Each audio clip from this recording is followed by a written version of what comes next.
Alright, the mirror effect. This episode is important for many reasons, but I have a specific one in mind, so stick around.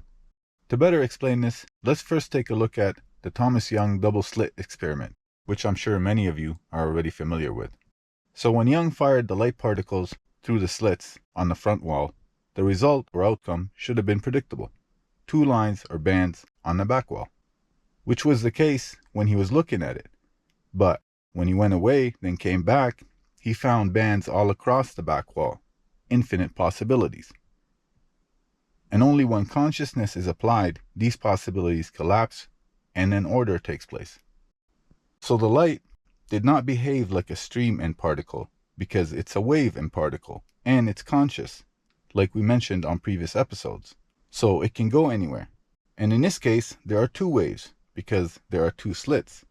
And just like any wave, there's a peak and a valley. So when the waves meet at the peak, they register a band. And when they meet at the valley, they cancel each other out, leaving a void. But note, the waves still meet at the void. So basically, the band and the void is like light and dark energy in space. So there's infinite possibilities in both, and the light can go anywhere. So what this means is that the quantum field can detect the consciousness and it mirrors back to it what it thinks. In this case, Young expected to see 2 bands on the back wall. So every time he looked, infinite possibilities collapsed and it reflected back to him what he thought was possible. And if he was to think that he was going to see 10 bands on the back wall, that's what he would have seen. It simply reflects back to you what you think.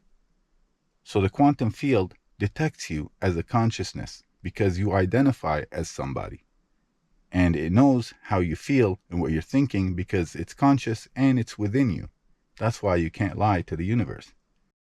On a side note, there's a consciousness that is a ghost to the quantum field. It's undetectable. Why? Simply because it doesn't identify as anything. It is the everything. It's where everything comes from. So it doesn't have anyone to identify to. And it doesn't have the ego because there's no one to compete with, nothing to prove. It doesn't judge and it doesn't interfere. Therefore, it is not detectable to the quantum field. After all, it is what created the quantum field, just like you created the computer, not the other way around. Now, this mirror effect is so literal that if someone dies and he or she identify as the body, as this is me right here 100%, and they pass, then the spirit will look exactly the same as the body when it died. It will mirror what you think back to you, literally, which raises one very important question. After a long, happy, and prosperous life, when the time comes where your status, money, and connections cannot help you, who will you identify as? You see, it's not about the money or the status. This is a consciousness game. It's about what you know. Thank you for watching. See you on the next one.